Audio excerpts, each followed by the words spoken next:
A Genial tem uma novidade para você que não consegue assistir toda a programação do nosso YouTube, mas também não quer perder os pontos altos dos nossos vídeos e lives. É o canal de cortes da Genial. Lá você fica por dentro das informações mais relevantes e falas mais marcantes do time aqui da casa e de convidados. Tudo em poucos minutos e direto ao ponto. Inscreva-se agora e ative as notificações.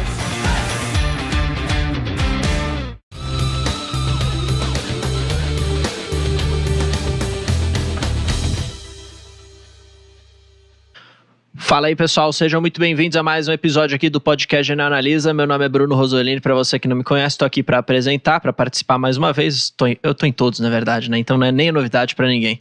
Deixe seu like, porque hoje a gente tem aqui um convidado especial, convidado externo. Aqui normalmente no começo lá do podcast a gente trazia só os analistas aqui da casa, mas a gente começou a abrir o leque aqui e trazer várias outras pessoas. Já tá no título, mas eu vou deixar o spoiler por enquanto, porque aqui do meu lado tá o Eduardo Nishio. Tudo certo? Obrigado por estar aqui. Tudo certo. Boa noite, pessoal. É um prazer estar aqui. É um prazer, é uma honra estar falando aqui com o nosso convidado especial de hoje. É isso aí, boa. Cliente há vários anos, né? É verdade. Dessa vez você não deu spoiler, apesar de estar no título. Pessoal, a gente está aqui hoje com o Gustavo Kataguiri, que é gestor lá da Vinci Partners, né? Ou Vinci, né? O pessoal às vezes fala o nome errado. Muito obrigado por estar aqui também. É sempre legal, a gente fala aqui, estava falando com o Nishio, de trazer outras mentes, assim, pensantes para falar sobre o mercado, para falar de teses. E é sempre bom, porque acho que, enfim, acaba sendo um aprendizado para todo mundo. Então, muito obrigado por estar aqui e obrigado por topar também. Obrigado pelo convite. Agradecer ao time da Genial pelo convite. Não sei se dá para ajudar tanto assim, a mente pensa tanto assim, mas com certeza dá. Com certeza, pô. Acho que a gente estava até conversando aqui em off, que talvez antes da gente falar exatamente das teses, tal, de alguns papéis, algumas empresas, legal você contar primeiro um pouco da sua trajetória, da sua história para o pessoal saber, e um pouco da própria gestora, como que vocês pensam, falar um pouco dos fundos também. O Nishio até tem aqui uns gráficos de performance, ele pode acabar ajudando aqui com os números, mas é bem interessante para, enfim, todo mundo conhecer. Não, tá ótimo. Então, bom, para quem não me conhece, eu sou o Gustavo Kataguiri, filho de... A minha mãe era médica, o meu pai tinha uma assistência técnica, assim, não tive... Talvez a maior influência para acabar no mercado financeiro foi um primo que trabalhou numa resseguradora do Buffett. E aí ele me deu os livros Intelligent Investor, aquela linha do Buffett. Foi ali que eu talvez comecei a me interessar um pouco mais. Acabei vendo lá aquela onda do 2003, 2004, 2005 lá, né, de IPO, que tudo dava certo. Então brincava um pouquinho ali, mas depois quis também entender um pouco mais do porquê que estava acontecendo aquilo, qual que era o fundamento das empresas, né? E aí em 2005, quando eu fui procurar o meu primeiro estágio, acabei direcionando para tentar entrar numa asset que seguisse um pouco dessa filosofia fundamentalista ali. Dei sorte de conseguir entrar na Gás Investimentos, que era uma asset com um tamanho bem razoável, já tinha seu mais de R$ 1 bilhão sob gestão, mas ao mesmo tempo era uma estrutura de análise enxuta, assim, de 6 pessoas, onde eu era o mais novo dos 6. Então tive muita oportunidade para aprender, ver diversos setores, né? Acho que foi aí que aprendi bastante com o Nishio ali, né? Acho que isso. A gente olhava a parte de serviços financeiros, bancos, né? Lembro de IPO de Porto Seguro, que, pô, ninguém... Era bom. Como você pensou que você ia falar IPO do Banco do Brasil, aí... não é tão velho assim, mas... foi bom, né? Porque como era um monte de setor novo que veio para a Bolsa naquela época, tinha diversos setores que não tinham uma desvantagem competitiva tão grande pro pessoal que tem mais cabelo branco que nem o Nishio, né? Isso aí. Vocês chegaram a trabalhar junto? Não. Ele como cliente sempre. Entendi. Eu como... Você sempre tá no lado da análise. lado do sell-side. Mas daí, continuando assim, de 2005 a 2010, estava lá na equipe de análise da Gás. É engraçado assim, quando em 2010, quando eu achei que estava chegando perto do volante ali, a Gás foi adquirida pela Vinci. E aí passei por mais um momento de prova, trabalho, mas que também foi muito aprendizado de novo. E continuei essa trajetória de análise até 2012. Então, entre 2005 e 2012, olhei praticamente todos os setores da Bolsa, aí, tirando commodities. E isso acho que ajudou muito para passar para a gestão dos fundos em 2013. Com certeza. Até porque já tinha uma boa noção de qual que era a sensibilidade quase, ou grande parte das empresas, quais eram os levels de valor. E aí de 13 até hoje eu venho fazendo gestão de fundos, onde os primeiros 8 anos foi focado na estratégia de dividendos, mas desde o final de 19 eu venho tocando, até por uma vontade minha de ter mais flexibilidade, iniciar uma outra trajetória, um long bias, que hoje chama 20 Total Return, na verdade, fundo, mas é um fundo bem flexível, onde a gente investe, onde em geral cerca de 80% do nosso risco está em ações no Brasil, mas a gente tem flexibilidade de investir até 20% no exterior, e também olhamos outros mercados, como de juros, câmbio, até mesmo crédito. Você pode ficar short também? Podemos ficar short. Então a gente usa principalmente esses outros mercados para achar os melhores heads para o nosso portfólio, ou muitas vezes, como foi nesse ano, pensando em risco-retorno dos ativos, né? Assim, início do ano, por exemplo, a gente vendo com a crise do crédito, né? Dívida da Localiza, IPCA mais 10, 11, vamos também nesse patamar, o risco-retorno era muito atrativo, né? A ação e muitas vezes é melhor do que você investir na ação, né? Veja que início do ano a Vamos estava, sei lá, 16, 17 reais. Hoje está 10 reais, né? E a dívida que chegou a abrir para IPCA mais do 11, fechou já para 8, mais ou menos. Então a gente usa um pouquinho dessa flexibilidade, eu diria que nesses 20% de risco diferente de ações. Hoje como é que está o fundo posicionado em termos de comprado, exterior, Brasil? Hoje a gente está 85% comprado mais ou menos em renda variável, sendo que 80% disso mais ou menos é Brasil. E temos um pouco mais de 5% só em crédito privado. E pegando um gancho um pouco nisso, antes da gente entrar em exatamente o que, enfim, o que vocês gostam lá dentro, aparentemente o carro-chefe então é Brasil, né? Então você tem as ações no Brasil. Sim, acho que é natural, a gente tá aqui. Vantagem competitiva, em termos de análise. O background também é esse, então a gente continua sendo um fundo de ações. E o Brasil dá para fazer alfa, né? Ainda, né? Apesar da indústria ter sofrido bastante aí no passado, a gente dados, né? Conseguiu. Nos últimos 4 anos, a Bolsa foi, até setembro, né, de 2023, a Bolsa, o Ibov foi 0%, 0,0, exatamente cravado, e o fundo do Kataguiri rendeu aí 73%. Esse é o Total Return, né? E aí a gente pode até passar pelas historinhas. Inclusive superando o CDI, né? Que é importante. Sim, do grande keniano CDI, que não cansa nunca, que é 49% aqui, né? Nesses últimos 4 anos, acumulado. Até pegando o gancho dado, enfim, que a gente falou muito dessa questão de Brasil, como que você está vendo o cenário para Brasil, na verdade, como você está vendo hoje e como que você projeta isso para frente? É um cenário que se torna mais turbulento ou é um cenário que talvez tende a ficar um pouco mais tranquilo e, portanto, tem muita oportunidade também para você acabar surfando, enfim? Como que você está separando essas duas questões assim? Tá, assim, vamos lá. Falando de oportunidade, talvez a primeira coisa que a gente tem que falar é sobre os juros americanos, né? Porque na verdade, o grande problema que o mundo enfrentou foi esse juros sair do 0 para o 5. E aí, essa referência ao custo de oportunidade, todos os ativos do mundo, né? Então, a gente viu um ajuste grande dos mercados, todos os ativos de risco. Acho que desde o meio de 21 para cá, né? Quando o mundo conheceu a inflação que a gente conhece tão bem, né?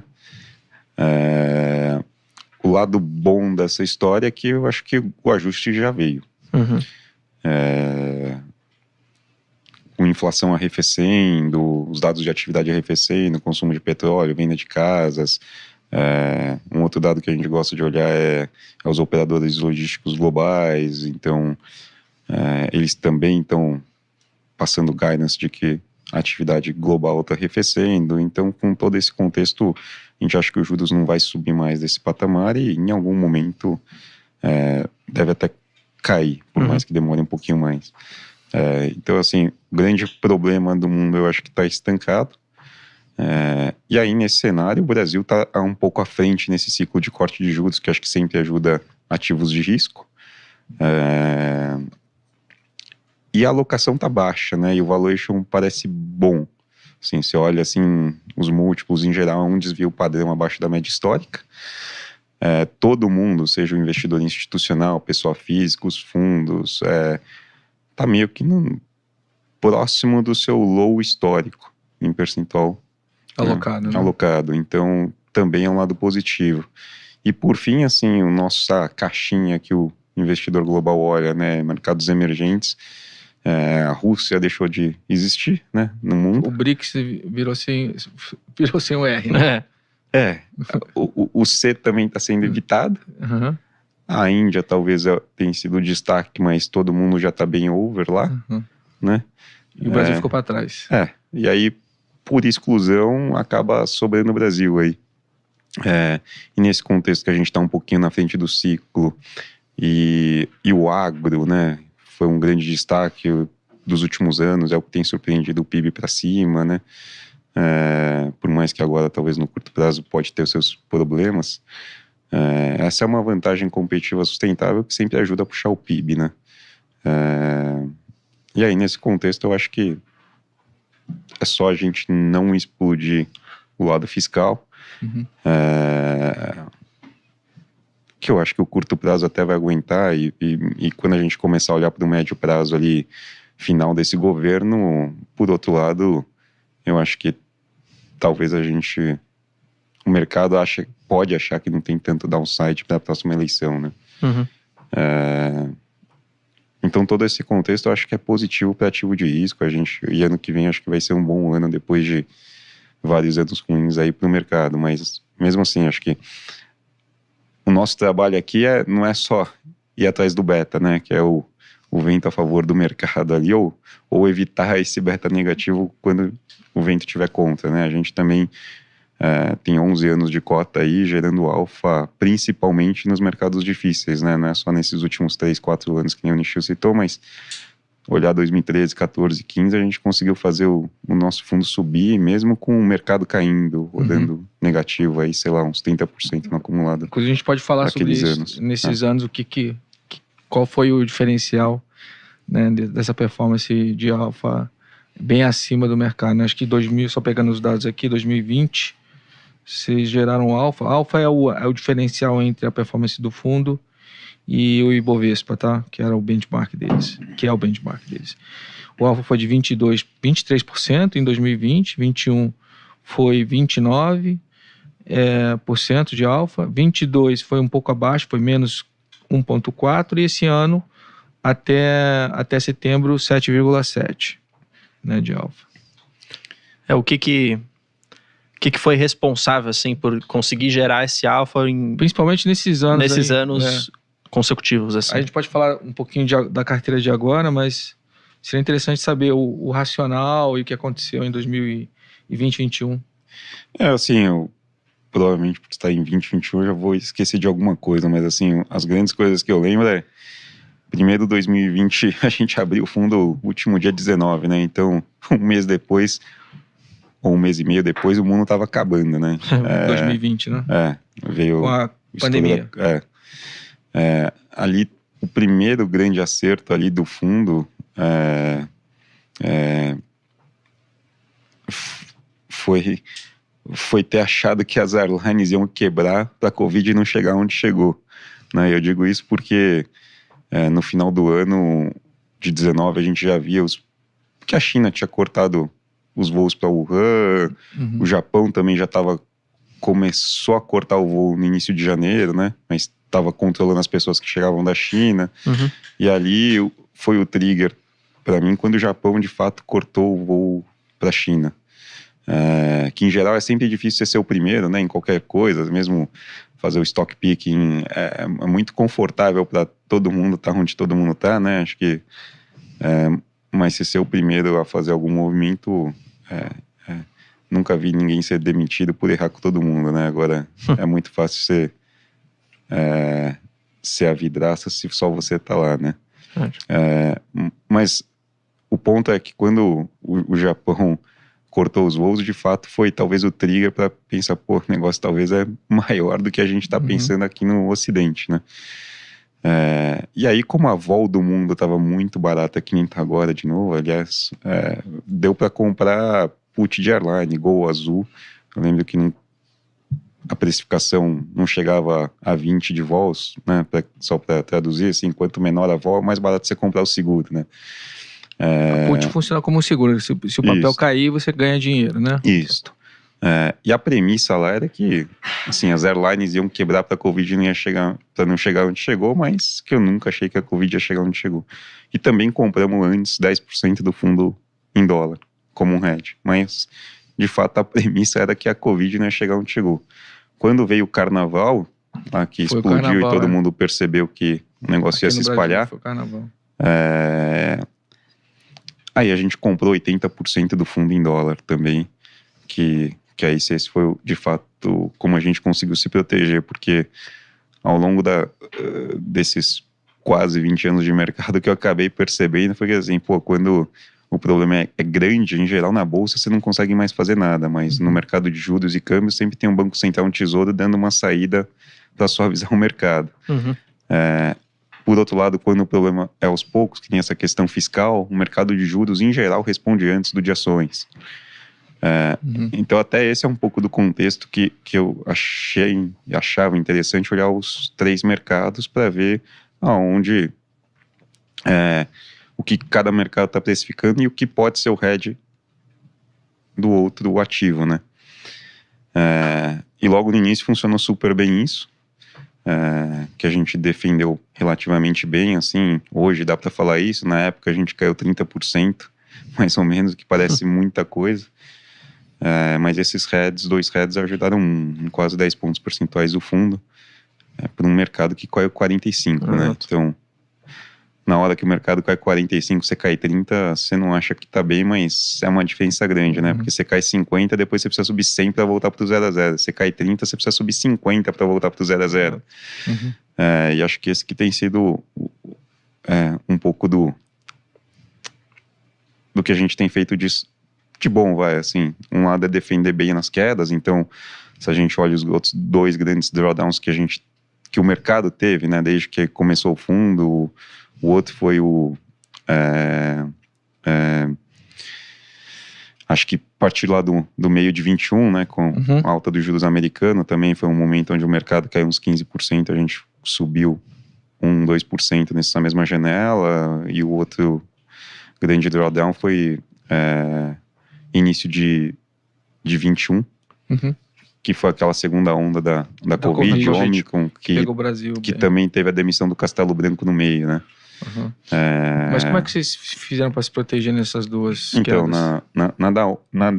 da Omicron com Castelo Branco foi... talvez a gente usou também de derivativos, mas foi um pouco diferente, né? Ali a gente comprou put de Petro, e o grande trigger para mim foi que é o sinal que eu acho que o mercado não precifica as coisas, né? Acho que sempre tem algum sinal que te dá o alerta. Foi quando a gente priorizou, eu digo Brasil, né? No início de 21, priorizou vacinação de caminhoneiro, quando o mundo priorizava a vacinação de médico e enfermeiro. Então ali, assim, fora que todo dia saia no jornal, né, o Petrobras não pode fazer o reajuste do combustível, etc. Assim, o mercado ignorava, não precificava isso. Mas quando o Brasil começou a priorizar a vacinação de caminhoneiro, para mim ali foi o trigger para começar a comprar put de Petro, e de novo, assim, quando você compra o seguro sem todo mundo ver o problema, fica barato, né? Mas você desconfiava que o Castelo Branco ia ser demitido, alguma coisa assim desse gênero? Sim. O mundo priorizava a vacinação de médico e enfermeiro, a gente priorizou caminhoneiro. Pressão nos... Depois da greve dos caminhoneiros, né? Custos, assim, né? E todo dia saía no jornal algum ruído, dia sim, dia não. Então a gente achou que estava barato comprar esse seguro. Então isso foi uma coisa, e nessa janela também, quando veio a Omicron, aí na parte longa a gente viu uma grande oportunidade, porque ali no final de 20 as commodities agrícolas começaram a reprecificar, né? Seja pela demanda forte do mundo inteiro e também pela restrição de oferta, que teve quebra de safra, né? Aqui no Brasil. E o lado bom do agronegócio é que a gente é um player relevante, né? Então, acho que se você tiver meia dúzia de contato, um no Paraná, um no Rio Grande do Sul, meia dúzia ali no Centro-Oeste também, você começa a mapear mais ou menos o que está acontecendo. E lá deu para ver a quebra de safra. Então a gente vinha comprando, esse foram alguns bons investimentos. Lá em 2020 compramos SLC, Brasil Agro, depois a Kepler. Chegamos a ficar short na Rumo quando não tinha grão para transportar. O pessoal otimista com preço de combustível. SLC é bom quando o preço sobe muito, né? Quando você tem quebra de safra, tem menos dos produção. Outros, né? Dos outros, em tese dos outros. E aí o lucro sobe. O lucro sobe bem, né? E ali as terras estavam se valorizando muito, os ativos estavam valorizando muito. E aí o que aconteceu em janeiro 20 também foi que, eu lembro que assim, na verdade, ao longo de 20, né? Corrigindo, a gente tinha um investimento em SLC, Brasil Agro, mas no final de 20, que, por exemplo, a saca do milho já tinha saído de R$30 a saca para R$80, a gente já tinha zerado a posição, achando que não tinha mais para o milho subir, a ação estava esticada. Para nossa surpresa, a saca do milho ainda saiu de 80 para R$110, naquele finalzinho de 20, início de 21. A gente achou que tinha perdido essa última pernada, e aí veio a Omicron, né? E todos os ativos caíram, principalmente alguns líquidos como a Brasil Agro, que também depois teve um follow-on, que gerou uma outra oportunidade, mas esse contexto fez com que esse ativo, assim, acho que caiu uns 30% do dia para a noite lá no início de 21, e na verdade o milho estava valendo mais, né? A gente viu uma oportunidade de comprar um ativo que tinha uns 25, 30% de dividend yield naquele preço, e fizemos 10% do fundo naquela queda do início de 21 também. Então, teve várias coisas que a gente foi acertando. Acho que quando você consegue gerar 25, 30% de alfa, praticamente tudo deu certo, assim, né? Você acabou até falando já de algumas escolhas que vocês acabaram fazendo, enfim, em termos de papéis mesmo, em termos de ações.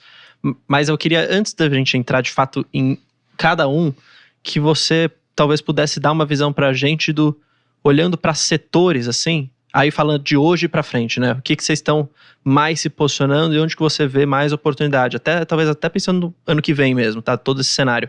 Em termos de setores primeiro, aí depois a gente começa talvez a entrar em alguns papéis mais específicos.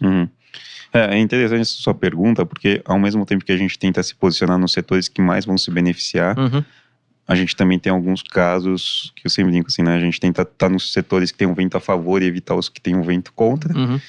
Mas a gente também faz o bottom-up e acha algumas empresas que têm sua dinâmica própria, inclusive essas talvez são as nossas maiores posições no portfólio hoje. Então não é nem tanto qual setorial, é mais o stock picking, que é um pouco da nossa filosofia, né? Tentar olhar tanto top-down quanto bottom-up e formar o nosso portfólio. Mas respondendo a sua pergunta, a gente gosta dos setores que têm correlação com juros, esses bond proxies. Então, Copel é a nossa maior posição hoje em dia. Iguatemi, tem alguns outros ativos.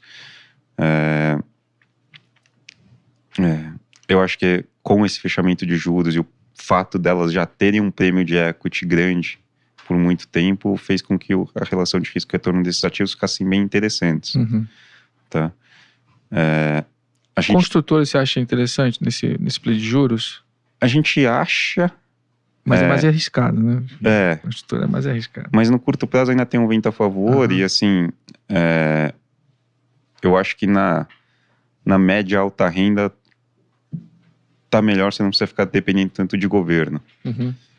Acho que o que tá mais na moda é a baixa renda, a gente até tem um pouquinho de MRV, e tem um pouquinho de Cyrela, mas... eu acho fazer esse preço de juros via Iguatemi e Copel. Eu acho que, na verdade, as construtoras são projetos, né? Então, ela tá muito mais no que a gente também, no nosso portfólio, a gente pensa em empresas, investimentos com visões de médio e longo prazo, posições estruturais e algumas posições mais conjunturais, táticas. E claramente, construtora, incorporadora sempre vai estar nessa... Sempre tática. Nessa muito arriscado, né? Não existe perpetuidade, né? É mais... são projetos. Vendas, né? São projetos, tem que vender, assim, se não vendeu, fluxo em vez de saldo, né? É isso. A Zetec, que já foi a grande queridinha do mercado de média e alta renda, hoje ninguém gosta, né? Porque erraram vários projetos. A Tenda já foi a grande queridinha, outro dia estava quebrada e ressuscitou, né? Tem várias empresas que quebraram, a Rossi, enfim. Tem umas que já não. Eu fiz o IPO da Rossi e desapareceu, de repente desapareceu a empresa. Infelizmente, acontece. Lá, acho que em 2007, 2008, a gente também achava ótima empresa. A tese de que aquisições você ganhava escala, né? Não existe. Não tem escala, né? Não tem escala. São projetos. E nessa visão de algo mais médio e longo prazo, até um pouco nessa visão, você tem banco? Temos bancos, assim, acho que o Itaú é a nossa maior posição dentro de bancos. É meio consenso no Itaú. Consenso. Todo mundo está overweight em bancos. Não, em Itaú, desculpa.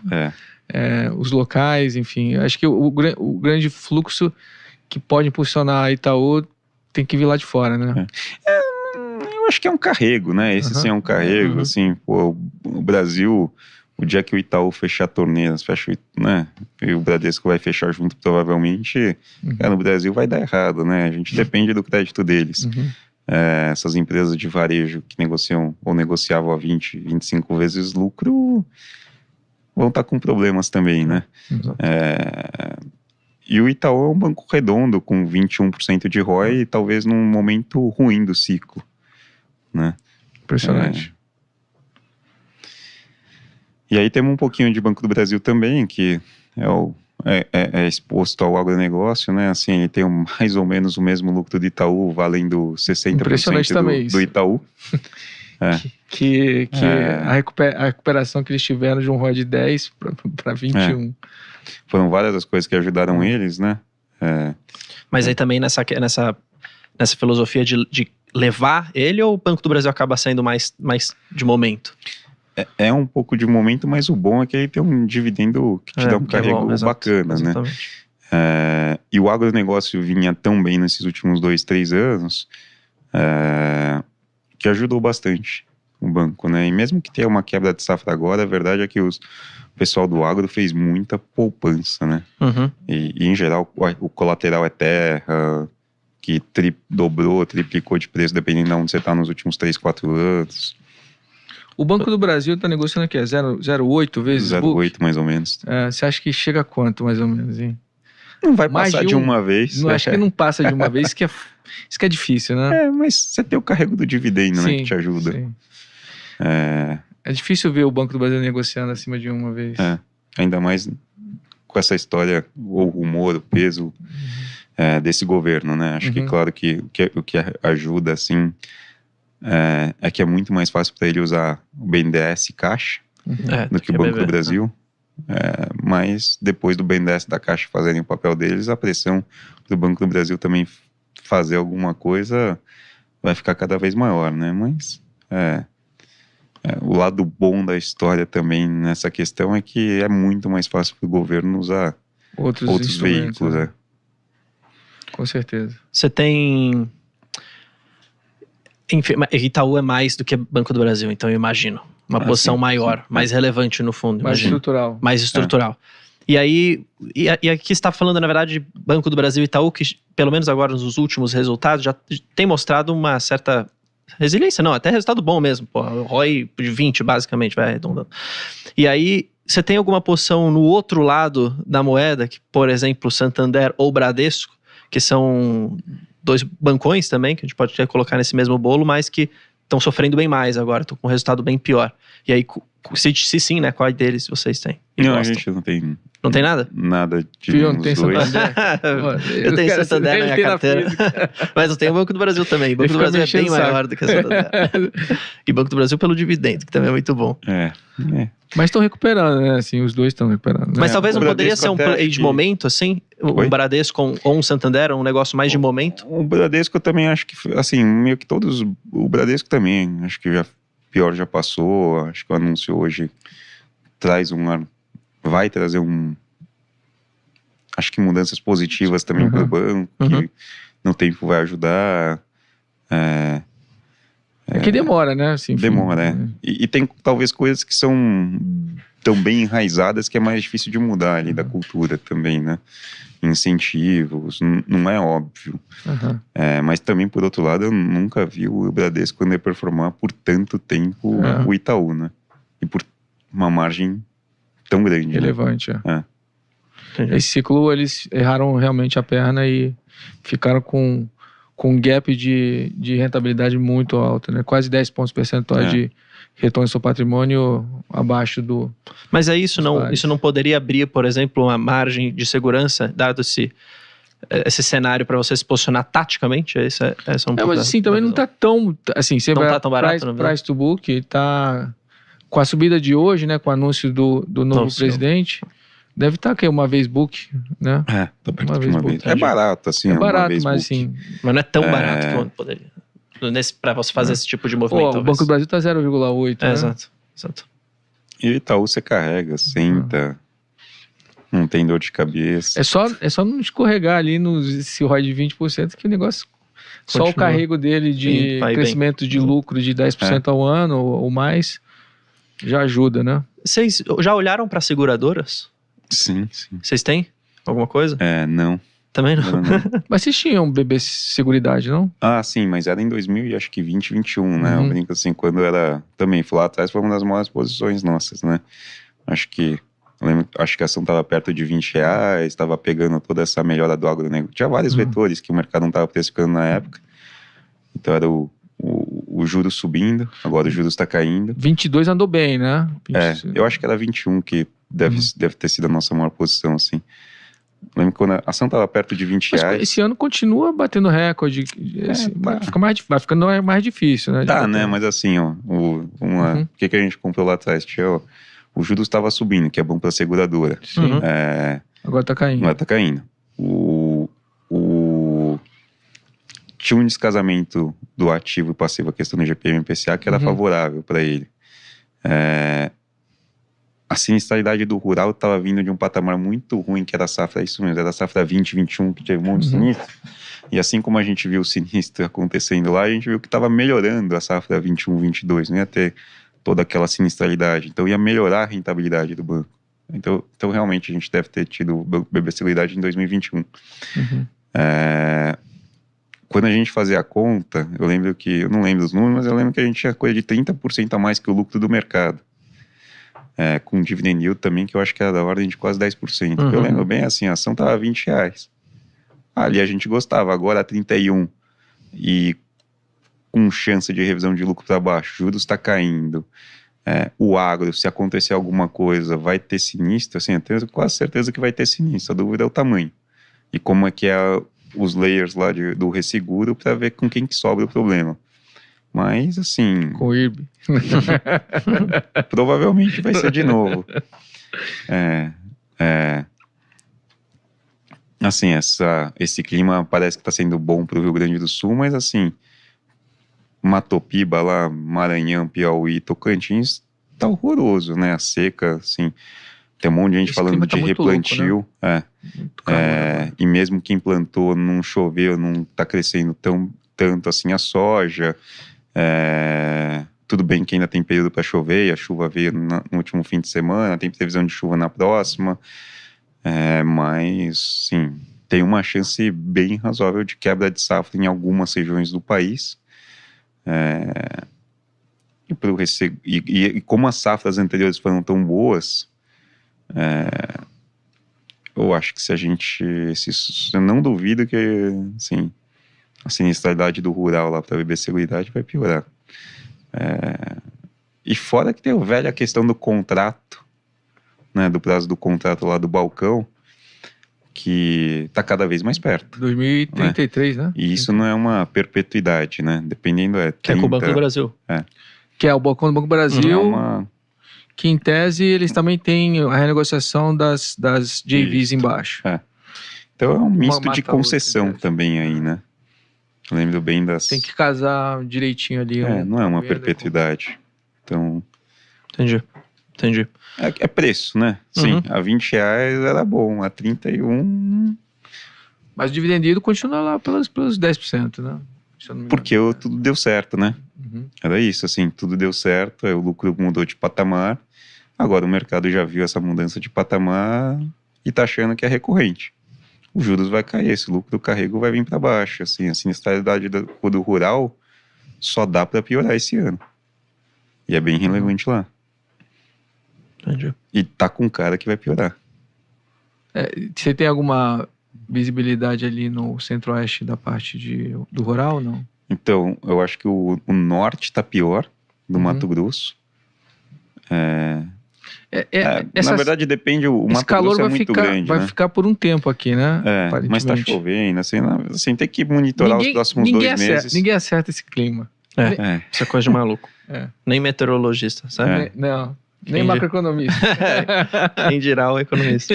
Mas assim, até quando a gente pensa nesses plays de carrego, yield, assim, eu gosto de ter a previsibilidade, acertar, né? Então, quando a gente fala assim, pô, CETIP, né, que você acompanhou no passado, pô, era renda fixa, cara. Crescia com a renda fixa, é ótimo, né? Pô, dava para comprar com 10% de dividend yield com carrego do crescimento da renda fixa no Brasil, que é o queniano, que nem você comentou, né?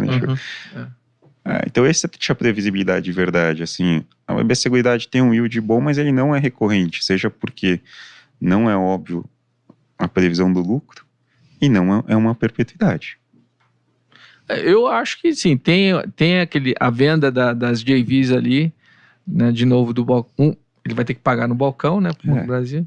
Eu acho que eles provavelmente vão querer fazer um bem bolado ali. Sim, mas eles têm 2 M&As para costurar, né, o que ele paga e o que ele recebe. Isso, né? Tem que custar os dois. Difícil, e tem que ser ao mesmo tempo, né? Assim. Pois é. Não 2020, é fácil. 2033, se não me engano, né? 2033. 10 anos. 9. Você falou em off que você tinha também Valide. E eu queria que você... e Marco Polo. Acho que seria legal se você pudesse explicar um pouco por que Valide, que o Nishio até cobre, enfim, a gente teve vários relatórios aqui, mas eu lembro que em uma época o pessoal nem olhava direito, né? Falava, não, a gente foi um dos... Aí você deu uma call de compra, né? Uma call de compra foi boa. Porque que é pouco coberto, né, o papel. Então, exato. É muito pouco coberto. Por que você gosta de Valide? Assim, essa empresa a gente conhece relativamente bem, já que é o segundo ciclo que a gente está comprando a empresa, quase que pelos mesmos motivos. E não é porque o negócio é charmoso, mas de novo, é barato e gerador de caixa. Charmoso, né? Não é mesmo. Mas eu tô bem empolgado com a gestão que tá lá também, tá? Mas assim, em 2008 a gente comprou esse ativo porque ele faz CNH, né? Basicamente, RG, era dali que vem o dinheiro do negócio. Sempre foi disso, documentos no Brasil. E você vê.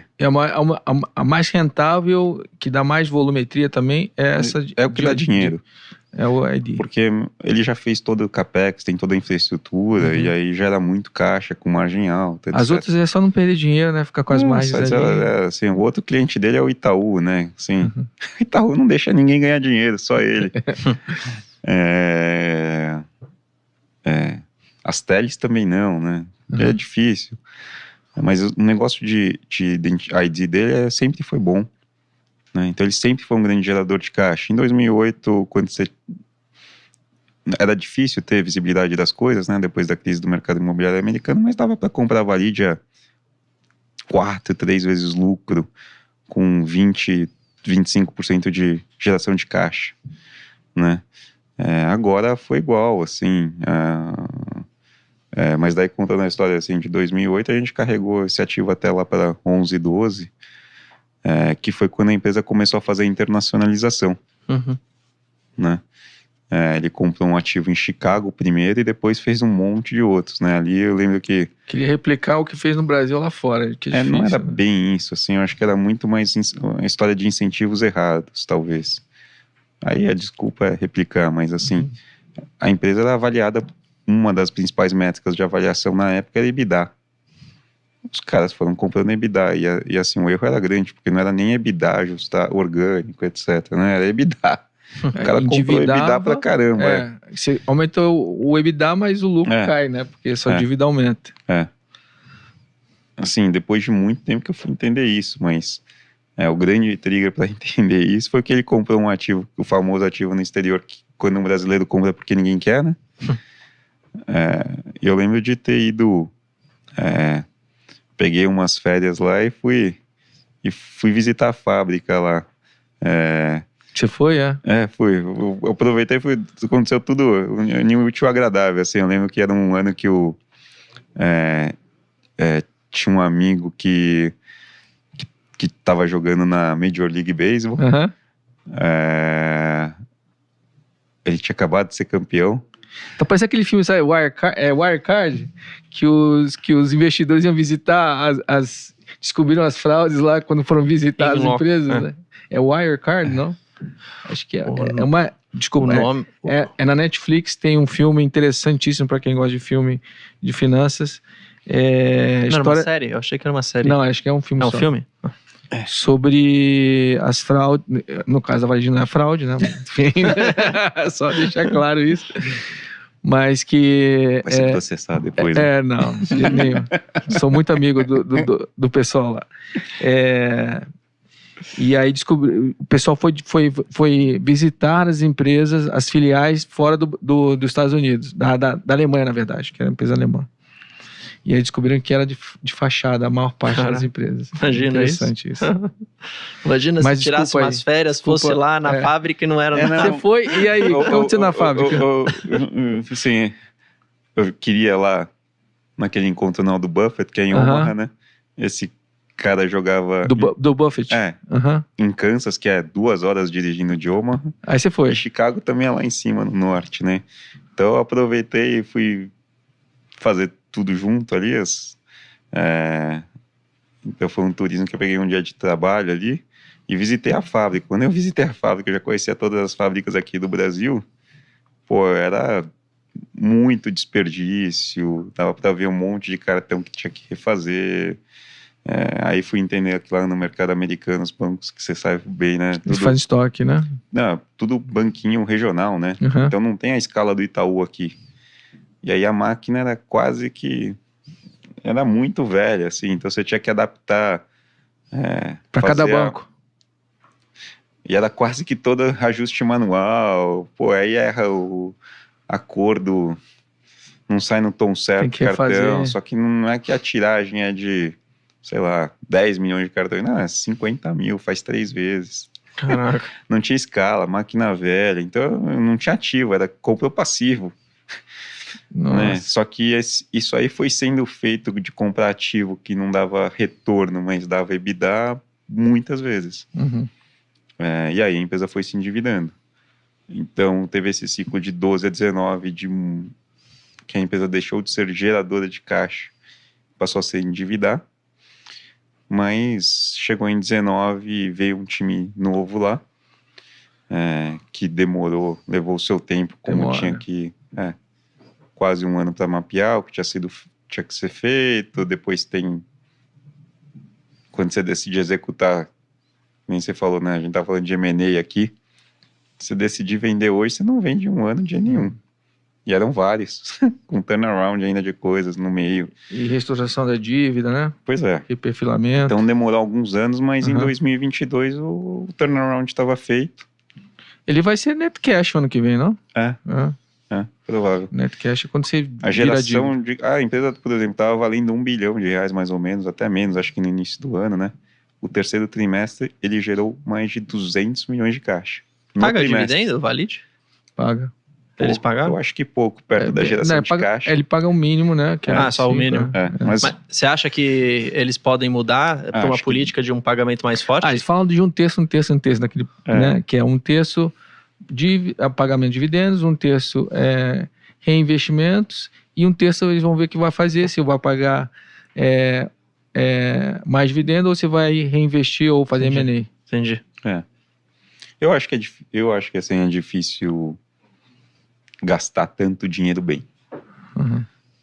Então, por isso mesmo, é melhor distribuir. Eles estão conseguindo fazer o que precisa sem gastar dinheiro. Sem fazer mais M&A, né? Não, Fizeram estão poucos. fazendo de joint ventures, assim. É que muitas vezes eles precisam de alguns capabilities. Então, que por não exemplo... estão deles, né? A biometria, exatamente. Tipo então, na questão da biometria, não necessariamente você precisa comprar alguém que sabe fazer isso. Você pode fazer uma parceria com alguém que tem essa tecnologia. E foi o que eles fizeram. Isso não gasta dinheiro como várias empresas que estão super bem posicionadas nesse negócio de identificação facial, biometria, acham que vale, né? Então, fazendo esse tipo de approach, ele consegue preservar o caixa dele e juntando, digamos, as pecinhas do Lego para ter um produto bom, né?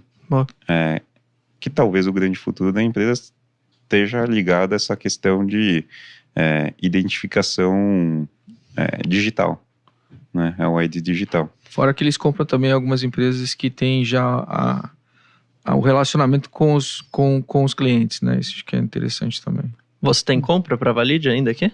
Não, a gente está com neutro por conta assim, a gente vislumbrava que o crescimento de 2024 fosse baixo e que estava no pico de margens, que na verdade está no pico de margens, as margens devem cair, né?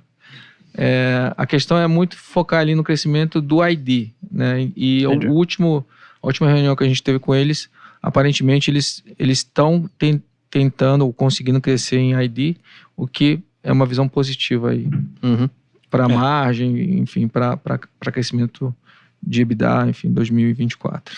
Talvez a grande diferença, assim, assim, quando você compra uma empresa pagando 25, 30, 40, 50 vezes lucro, de fato você tem que falar de crescimento. Quando você compra uma empresa na casa de 5, 6 vezes lucro... Não, realmente é barato, a empresa é barata. Você não precisa falar de crescimento. É que a gente estava vendo que, sim, ia ter decrescimento, na verdade, de lucro em 2024 por conta da compressão de margens, né?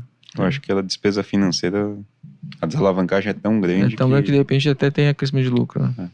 É capaz do EBITDA não crescer, mas o lucro vai crescer. Não, desculpa, é o EBITDA, o lucro cresce.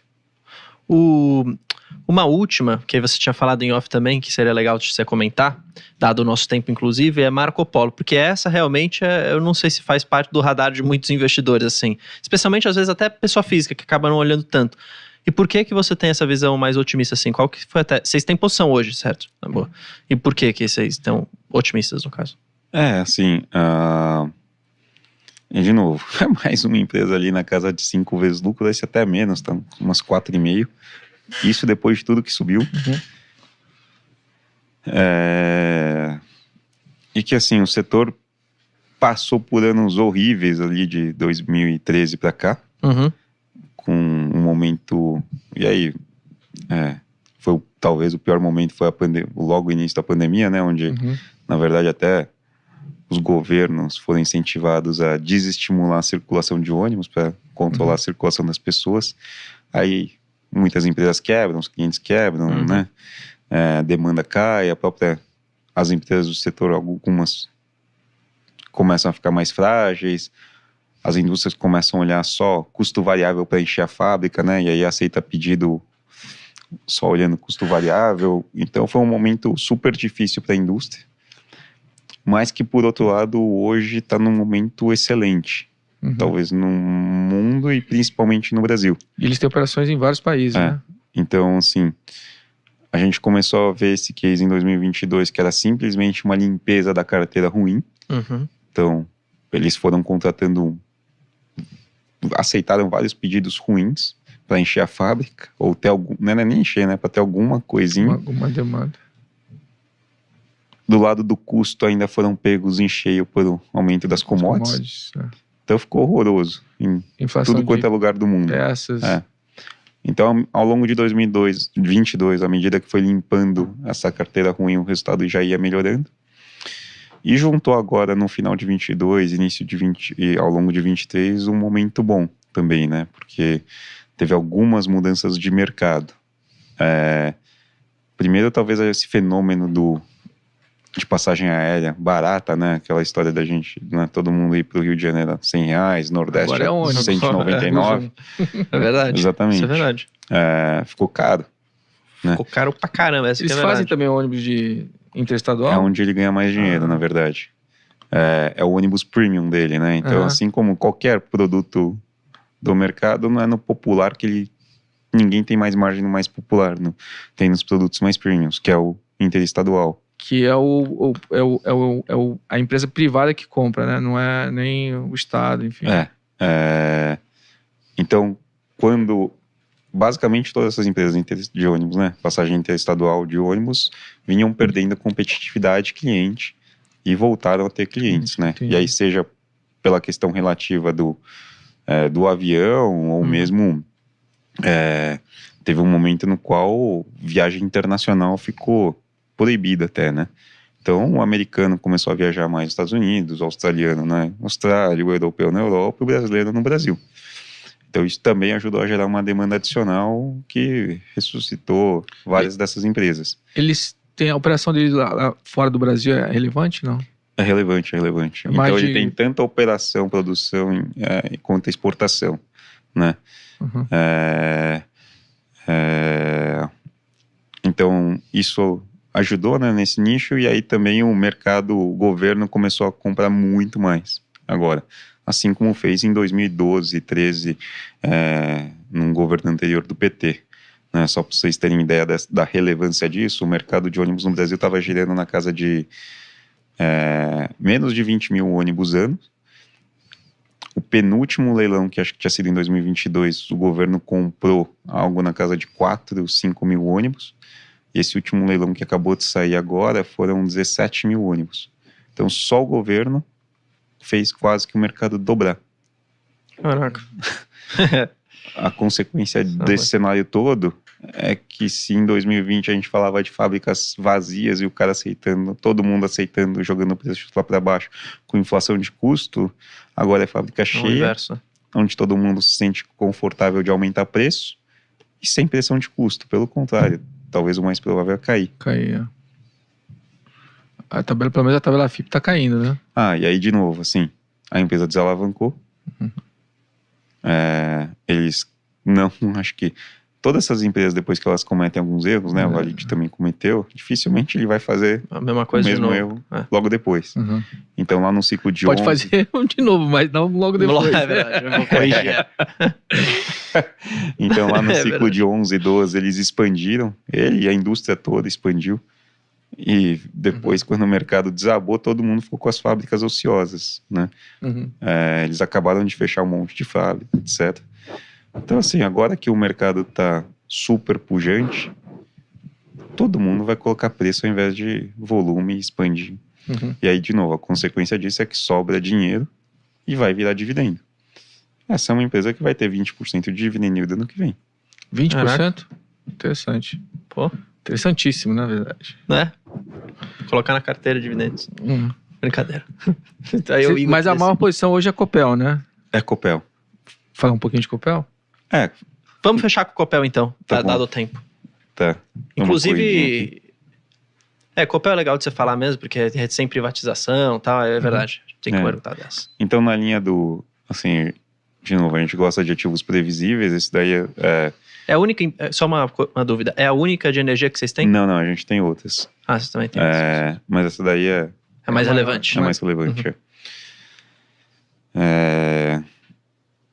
Assim, é um ativo previsível, né? Tem lá a distribuidora que é bem tocada, mesmo sendo estatal, já é uma distribuidora eficiente. A geração também, acho que já está meio que precificado um preço de energia baixo, e com esse cenário que a gente está vendo hoje, excesso de calor, né?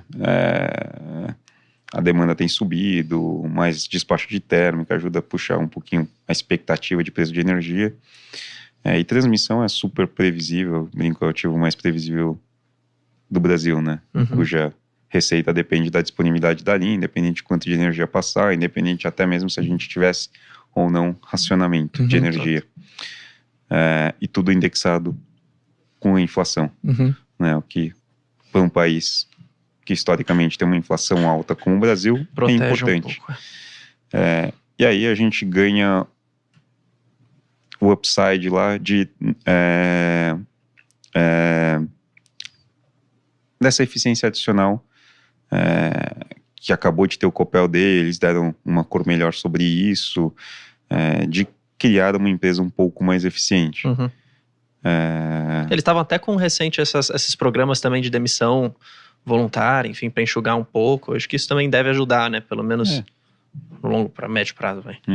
Acho que dá uma oxigenada na empresa, Exato. Flexibilidade também. Acho que faz parte desse processo de revitalização da empresa. E assim, eu brinco que a Copel de fato é uma utility com cara de utility, né? Onde a gente tem previsibilidade, tem um downside risk limitado. Porque o que a gente não gosta é de entrar nesses calls de carrego e de repente ter uma surpresa negativa que você não tem um floor tão claro, né? Para privatização? Já aconteceu ali na Copel, né? Talvez o próximo Mas passo... destravou o valor? Privatização? Tá destravando. Acho que assim, o mercado começou a pagar um pouquinho na frente. E agora tem que se provar essa tese toda de melhora de eficiência, né? Que é um pouco, acho que, do que... Mas o lado bom é assim, que você não depende no preço que tá, é opcionalidade. Você não tá pagando por isso ainda. Entendi. É. E vai ter um carrego bacana de dividendo melhor também. do que, imagina, Então se ele tivesse... vai ser um case assim que destrava valor com os resultados, você acha? Sinergias, enfim. E assim, o importante citar também super importante parte de gestão, pessoas, né? Eu acho que a Copel conseguiu encontrar uma pessoa que é super difícil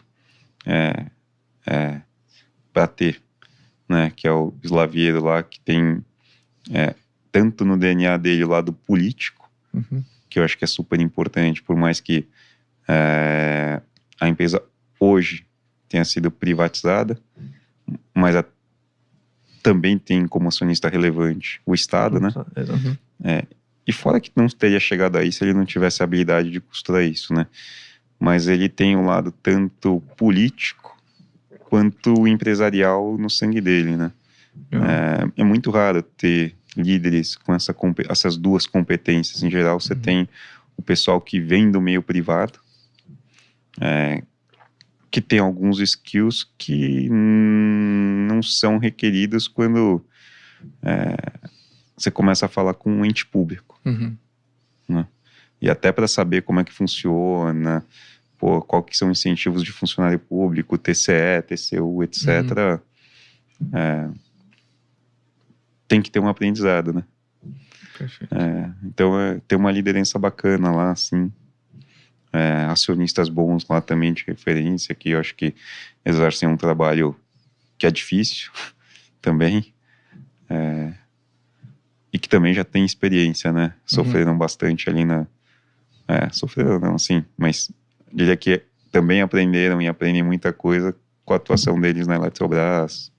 Acho que o pessoal da 3G Radar vem fazendo um trabalho bacana lá também. Na Copel também? Na Eletrobras com certeza, né? Nos dois, né? Nos dois, eu acho que, assim, a grande diferença é isso, assim, acho que eles aprenderam muita coisa e estão aprendendo ali. Aí o segundo copy and paste é mais fácil.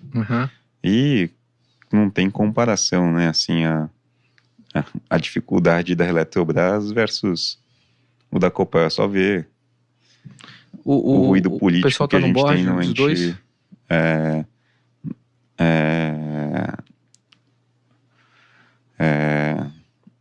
Com a União, né?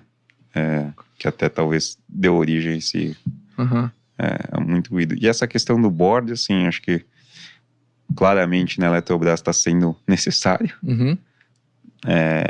Mas na Copel ali, o que parece, pelo menos até a próxima eleição, vai ser bem tranquilo. Legal. Maravilha.